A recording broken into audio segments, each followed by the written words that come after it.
हाँ सर।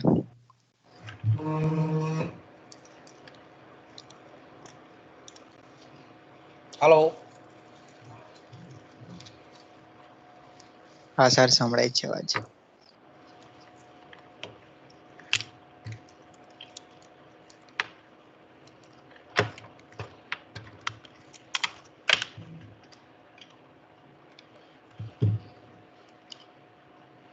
મયંક હવે સંભળાય છે? મયંક હા રિપ્લાય આપતો સર, ભૈયા. સંભળાય છે. હા સર, સંભળાય છે. કમ્પ્લીટ સંભળાય છે. હા. કારણ કે છે ને ભાઈ, આજે કોલેજમાં નથી ઇન્ટરનેટ કનેક્શન, એટલે હા જરા પછી મેં કીધું જરા ઘરે લઈને આવ્યો છું ઘરે. એટલે આપણે છે ને 15-20 મિનિટ ખાલી લઈએ છે, કારણ કે સારું. એસવાય નો પણ છે પાછો પીરિયડ. હા. બરાબર. હા. તો મિત્રો, આપણે લાસ્ટ ઓફલાઈન પીરિયડમાં ઇજારા વિશે આપણે ભણતા હતા. ત્યાર પછી આપણે જે લાસ્ટ પીરિયડોમાં ઓફલાઈનમાં જે ચર્ચા કરેલી હતી, એમાં ઇજારાનો અર્થ આપણે જોયેલો હતો. ઇજારાના આપણે લક્ષણો હતા તેની પણ આપણે ચર્ચા કરેલી હતી. અને ત્યાર પછી આપણે પેઢીની માંગ રેખા વિશે આપણે ચર્ચા કરતા હતા. તો મિત્ર, ફરીથી પાછું આપણે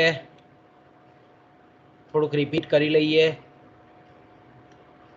કે ઇજારાવાળું બજાર એટલે જ્યારે આપણે એમ કહીએ કે વસ્તુ કે સેવાના ઉત્પાદનમાં એક અને માત્ર એક જ ઉત્પાદક આવેલો હોય,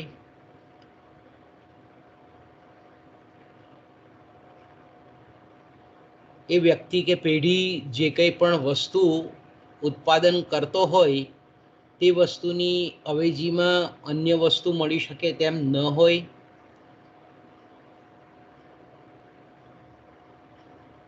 ઉત્પાદક પેઢી અથવા તો વિક્રેતા વસ્તુના પુરવઠા ઉપર અંકુશ રાખી શકે એમ હોય, અને ઉત્પાદક એ ભાવ નિર્ધારક હોય, તો તેવી પરિસ્થિતિને આપણે ઇજારો, શુદ્ધ ઇજારો, પૂર્ણ ઇજારો, ઇંગ્લિશમાં એને આપણે પ્યોર મોનોપોલી કહીએ છીએ. સંચાલકીય અર્થશાસ્ત્રીય શાસ્ત્રી જે સ્ટિગલર છે, એ સ્ટિગલર પણ સરસ મજાની વ્યાખ્યા આપી છે કે વસ્તુનો એક જ વિક્રેતા એટલે ઇજારદાર. સ્ટિગલર એની સ્પષ્ટતા કરતા એવું કહે છે કે પૂર્ણ હરીફાઈ કરતા, જેને આપણે સંપૂર્ણ હરીફાઈ કહીએ છીએ, પૂર્ણ હરીફાઈ કહીએ છીએ, કે પૂર્ણ હરીફાઈ કરતા ઇજારાની પરિસ્થિતિને 3 રીતે આપણે અલગ પાડી શકાય. કારણ કે બંને આપણે જોઈએ છીએ તે પ્રમાણે કે બંને બજારો છે, તે બજાર માળખાના અંત્ય બિંદુઓ છે. એક બાજુ પૂર્ણ હરીફાઈ છે, તો બીજી બાજુ બીજા અંત્ય બિંદુએ ઇજારો છે. એટલે કે જ્યારે વસ્તુ કે સેવાનો જે વિક્રેતા છે, એ જ્યારે આપણે એમ કહીએ કે જે કંઈ પણ વસ્તુનું ઉત્પાદન કરે છે, તો એમાં જે એના ગ્રાહકો છે, ખરીદનારાઓ છે, કન્ઝ્યુમર્સ છે, એના પ્રત્યે એ કિંમત ભેદભાવ કરી શકે છે. જ્યારે પૂર્ણ હરીફાઈમાં એવું શક્ય બનતું નથી. એ જ રીતે સ્ટિગલર એવું કહે છે કે ઇજારો એ પૂર્ણ હરીફાઈ કરતા એટલા માટે અલગ છે કે ઇજારામાં પ્રવેશ બંધી છે. કોઈને અન્ય ઉત્પાદકોને કોઈકને કોઈક રીતે પ્રવેશ નિષેધ છે. જ્યારે પૂર્ણ હરીફાઈમાં ઉદ્યોગમાં નફાકારકતા દેખાય તો પેઢી અન્ય ઉદ્યોગની પેઢીઓ અંદર પ્રવેશી શકે છે અને જો ખોટ કરતું એકમ હોય તો એ પોતાનું એકમ બંધ કરી શકે છે. ત્રીજો જે આપણે એમ કહીએ કે ઇજારાની પરિસ્થિતિને અલગ બતાવે છે સ્ટિગલર, કે ઇજારામાં પેઢીની જે માંગ રેખા છે તે ડાબી બાજુથી જમણી બાજુ ઉપરથી નીચે તરફ ઢળે છે. જ્યારે પૂર્ણ હરીફાઈમાં આપણે એમ કહી શકીએ કે પેઢીની જે માંગ રેખા છે એક ક્ષિતિજ ધરીને બરાબર સમાંતર હોય છે.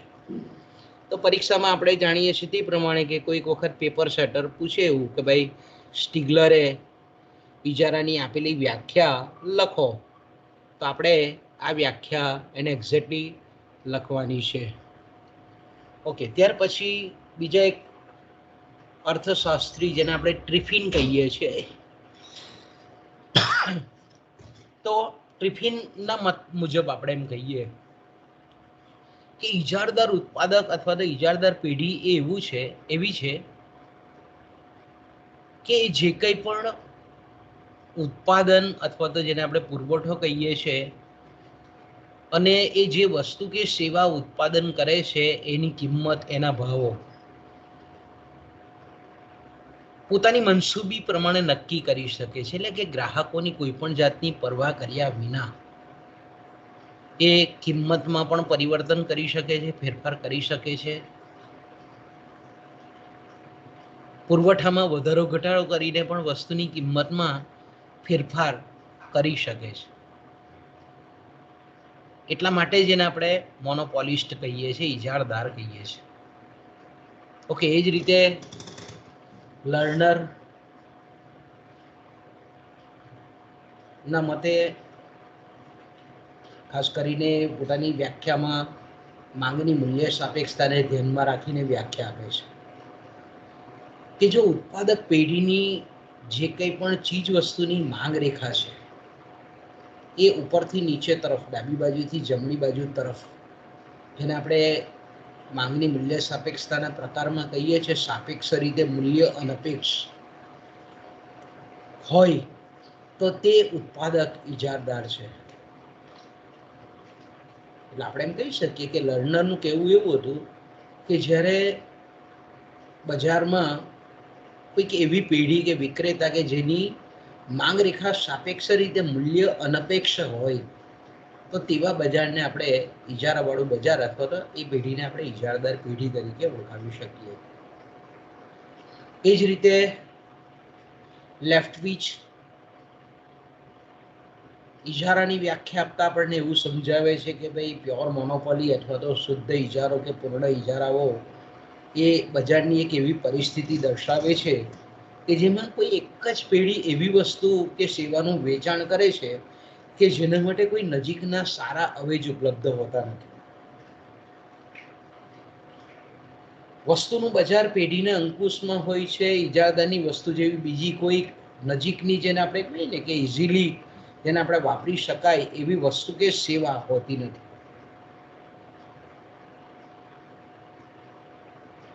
એવી પેઢી પણ કોઈ હોતી નથી કે જે વસ્તુ ઉત્પાદન કરે એની કિંમત અને એના વેચાણ કે પુરવઠામાં ફેરફાર કરી અને ઇજારદાર જે વસ્તુ કે સેવા ઉત્પન્ન કરે છે એની કિંમત કે વેચાણમાં નોંધપાત્ર રીતે અસર કરી શકે. એવી જ રીતે આપણે એનાથી ઉલટું પણ વિચારી શકીએ લેફ્ટવિચના મતે કે ભાઈ ઇજારદાર એ અન્ય વેચનારોની કિંમત કે વેચાણમાં નોંધપાત્ર રીતે અસર પાડી શકતો નથી, ઉપજાવી શકતો નથી. એટલે કહેવાનો તાત્પર્ય એટલો છે કે ઇજારદાર જે વસ્તુ કે સેવાનું વેચાણ કરે છે એના જેટલા જ સરળ એ જે વસ્તુ વેચે છે એની ગુણવત્તા સમાન કોઈ એવા સરળ અવેજો ઉપલબ્ધ નથી. તો આ વ્યાખ્યાઓ જોતા પછી આપણે એના લક્ષણો પણ લાસ્ટ ટાઈમ આપણે ચર્ચા કરી ગયેલા છે એની કે હવે એના લક્ષણોની જો આપણે વાત કરીએ તો વ્યાખ્યાઓ પરથી વસ્તુ કે સેવાનો એક જ ઉત્પાદક છે, એક જ વિક્રેતા છે, એક જ વેચનાર છે, એક જ પેઢી આવેલી છે એટલે એને આપણે એક પેઢી ઉદ્યોગ તરીકે પણ ઓળખાવી શકીએ છીએ. એ જ રીતે આપણે એમ કહીએ કે ઇજારદાર જે કંઈ પણ વસ્તુ કે સેવા ઉપલબ્ધ કરે છે એની નજીકની, એને આપણે તદ્દન નજીકની અવેજી વસ્તુ કહીએ છીએ કે સેવા કહીએ છીએ એ ઉપલબ્ધ હોતી નથી. વાસ્તવમાં આપણે જાણીએ છીએ તે પ્રમાણે કે દૂરની અવેજી વસ્તુઓ ઉપલબ્ધ હોય છે. એટલે જે રીતે શુદ્ધ હરીફાઈ કે પૂર્ણ હરીફાઈ આપણને વાસ્તવિક જગતમાં જોવા મળતી નથી, તે જ રીતે શુદ્ધ ઇજારો પણ આપણને જોવા મળતો નથી. આપણને જે વાસ્તવમાં જોવા મળે છે, કારણ કે ઇજારદાર જે વસ્તુ કે સેવા ઉત્પન્ન કરે છે એના દૂરના ઇજારદારો હોય છે, આ દૂરની પેઢીઓ હોય છે એની અવેજી વસ્તુનું ઉત્પાદન કરતી. એટલે આપણે એમ કહીએ કે વાસ્તવમાં આપણને જે જોવા મળે છે તે અપૂર્ણ ઇજારાઓ જોવા મળે છે, ઇમ્પરફેક્ટ મોનોપોલી જોવા મળે છે, અશુદ્ધ ઇજારાઓ જોવા મળે છે વાસ્તવમાં જે આપણે જોઈએ કે ભાઈ ગુજરાત ઇલેક્ટ્રિસિટી બોર્ડ આપણે કહીએ જીબી એ વીજળીનું ઉત્પાદન કરે છે, પણ એની અવેજી વસ્તુઓ પણ આપણી પાસે ઉપલબ્ધ છે. કે દાખલા તરીકે ઇલેક્ટ્રિકથી પણ આપણે વીજળીનો ઉપયોગ કરી શકીએ, ઇન્વર્ટરથી આપણે કરી શકીએ, સોલાર પેનલથી આપણે કરી શકીએ. પણ જેટલી આપણે એમ કહીએ કે ઇઝીલી જે આપણને જીબી જે ભાવે આપણને વીજ પુરવઠો પૂરો પાડે છે એટલો પુરવઠો કદાચ આપણને બીજા નજીકના અવેજોમાં ઉપલબ્ધ નથી. દૂરમાં છે, આપણે એનો ઓલ્ટરનેટ છે, વિકલ્પ છે. એ જ રીતે આપણે એમ કહીએ કે એસટી સ્ટેટ ટ્રાન્સપોર્ટ જે છે એની નજીકની અવેજીમાં નથી, દૂરની અવેજી વસ્તુઓ છે. કે દાખલા તરીકે ટેક્સી છે, પ્રાઇવેટ વેહિકલ છે, રેલવે છે, તો કે રેલવેની અવેજીમાં નજીકમાં નથી કે ભાઈ રેલવેના જે એના ટ્રેનના ભાડા છે એટલા સસ્તા ભાડે અને એટલી વ્યવસ્થાએ ને એટલી ઝડપથી આપણને બીજી કોઈ એવી સુવિધાઓ એ રેટમાં આપણને ઉપલબ્ધ નથી. દૂરના અવેજો છે એટલા માટે આપણે એમ કહીએ કે અપૂર્ણ ઇજારાઓ જોવા મળે છે આપણને બજારમાં. ઓકે, ત્રીજું આપણે જાણીએ છીએ તે પ્રમાણે કે અન્ય ઉત્પાદકોના વેચાણ અથવા કિંમતમાં થતા ફેરફારોની ઇજારદારના વેચાણ અથવા કિંમત પર નહિવત અસર થાય છે. એટલે અન્ય ઉત્પાદકો પુરવઠો વધારે મૂકે કે ઓછો મૂકે, કિંમતમાં વધારો કે કરે કે ઘટાડો કરે, પણ ઇજારદારનું જે વેચાણ છે, એનું જે ઉત્પાદન છે, એનો જે પુરવઠો છે અને એના જે ભાવો છે એના પર બહુ નહિવત જેવી અસર થાય છે. અને ચોથું લક્ષણ આપણે જો જોઈએ તો માંગ રેખા જે છે તે સાપેક્ષ રીતે મૂલ્ય અનપેક્ષ છે, એટલે ડાબી બાજુથી જમણી બાજુ ઉપરથી નીચે તરફ ઢળતી રેખા છે.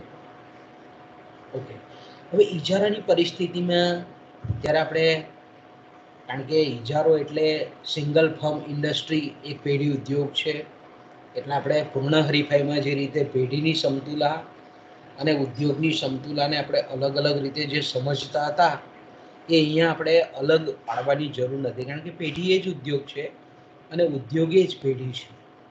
એટલે પરીક્ષામાં પેપર શેડર તમને પૂછે કે ભાઈ ઉદ્યોગની સમતુલા સમજાવો, તો પેઢીની સમતુલા આપણી ચોપડીમાં આપેલી હોય તો પેઢીની સમતુલા એ જ ઉદ્યોગની સમતુલા છે.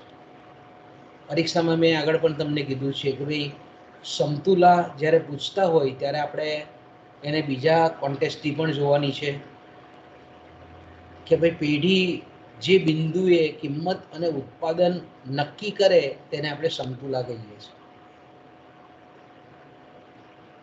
સમતુલા એટલે આપણે જાણીએ છીએ કે કિંમત અને ઉત્પાદન અંગેની નિર્ણયકરણની પ્રક્રિયા, અને ઘણા બધા આપણે કહીએ કે શબ્દ પ્રયોગનો ઉપયોગ કરી અને પેપર સેટર પૂછી શકે છે. તો જ્યારે આપણે ઇજારાની પરિસ્થિતિ હોય, એક જ ઉત્પાદક હોય, અન્ય કોઈ હરીફ નથી, નજીકની અવેજી વસ્તુઓ નથી, તો તેવા જ સંજોગોમાં આપણે એમ કહીએ કે પૂર્ણ હરીફાઈમાં આપણે જાણીએ છીએ કે પૂર્ણ હરીફાઈમાં બજારના પરિબળો એટલે કે માંગ અને પુરવઠા દ્વારા નક્કી થતી કિંમતનો દરેક ઉત્પાદક પેઢીએ સ્વીકાર કરી લેવો પડે, દરેક વેચનારોએ સ્વીકાર કરી લેવો પડે, અને એ કિંમતે બજારના પરિબળો દ્વારા નક્કી થતી કિંમતે એ ગમે તેટલા એકમોનું વેચાણ કરી શકે છે. પણ અહીંયા આપણે જાણીએ છીએ તે પ્રમાણે કે એક જ ઇજારામાં એક જ ઉત્પાદક છે, એટલે એનો કિંમત પર પણ કાબુ છે અને ઉત્પાદન પર પણ કાબુ છે. પણ આપણે જોઈ ગયા તે પ્રમાણે કે ઇજારદાર પેઢીનો ભલે બંને પરિબળો પર કાબુ છે, કિંમત પર પણ કાબુ છે અને ઉત્પાદન પર પણ કાબુ છે, છતાં પણ એ બંને પરિબળો પર એક જ સમયે એક સાથે અંકુશ, નિયંત્રણ કે કાબુ કે કંટ્રોલ કરી શકતી નથી. જો એણે ઉત્પાદન વધારવું હોય તો ભાવ ઘટાડવા પડે છે, અને ભાવ જો ઊંચા લેવાની ઈચ્છા ધરાવતો હોય ઇજારદાર, તેણે ઉત્પાદનના કાપ મૂકવો પડે છે, ઉત્પાદન ઘટાડવું પડે છે. આપણે જોઈ ગયા તે પ્રમાણે કે પોસ્ટ એન્ડ ટેલિગ્રાફ ડિપાર્ટમેન્ટ જો એવું ઈચ્છતી હોય કે દરરોજના મારે 1 લાખ પોસ્ટકાર્ડ વેચવા છે, તો કિંમત 50 પૈસા પરથી ઘટાડીને 15 પૈસા કરવી પડે.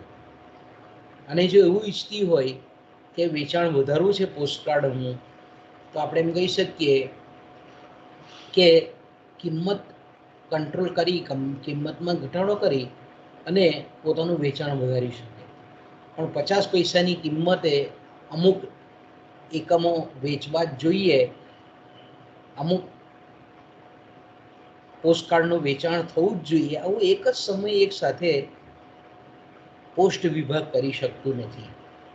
ઓકે, ત્યાર પછી આપણે ઇજારામાં પેઢીની માંગ રેખા એ આપણે જોઈ ગયેલા છે તે પ્રમાણે. તો ઇજારામાં પેઢીની જે માંગ રેખા છે તે આપણે જાણીએ છીએ તે પ્રમાણે કે આ જે છે તેને આપણે માંગ રેખા કહીએ છીએ અને આપણે સરેરાશ આવકની રેખા કહીએ છીએ. તો પૂર્ણ હરીફાઈમાં આપણે જાણીએ છીએ તે પ્રમાણે કે સરેરાશ આવકની રેખા, માંગ રેખા, કિંમત રેખા અને સીમાંત આવકની રેખા એ એક જ રેખા પર આવેલી છે.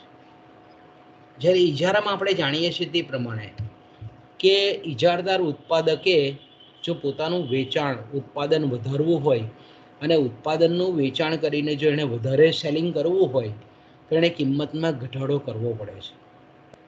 તો આપણે એમ કહી શકીએ કે ઇજારદારે પોતાનું એકમ વધારે વેચવા હોય એકમો, તો કિંમતમાં ઘટાડો કરવો પડતો હોવાથી સરેરાશ આવકની રેખા અને સીમાંત આવક રેખા એ બંને અલગ છે. એટલે કે સરેરાશ આવક એ સીમાંત આવક કરતાં હંમેશા વધારે છે. તો જ્યારે પણ આપણે, મેં કીધું તેમ કે તમને પરીક્ષામાં ટૂંકો પ્રશ્ન પૂછે કે ભાઈ ઇજારાવાળા બજારમાં પેઢીની માંગ રેખા દોરો, સીમાંત આવક રેખા દોરો, અથવા તો તમને એવું પણ પૂછે કે કિંમત રેખા અને સીમાંત આવક રેખા દોરો, તો હંમેશા સીમાંત આવક એ સરેરાશ આવક એટલે કે કિંમત કરતાં ઓછી હોય છે. એટલે આપણે દોરવામાં મેં કીધું તેમ કે સરેરાશ આવકની રેખા એ વધારે ઉપર હોય છે અને સીમાંત આવકની રેખા એ નીચે હોય છે. તો બાળકો અહીંયાથી આપણે અટકવું પડશે આજે, સોરી. કાલે આપણે પાછું જરાક રેગ્યુલર લઈશું. તો અહીંયાથી આપણે વિરામ લઈએ, કારણ કે એસવાય વાળા બાળકો પણ રાહ જોતા હશે, એટલે અહીંયાથી આપણે મીટિંગ પૂરી કરીએ છીએ, બરાબર.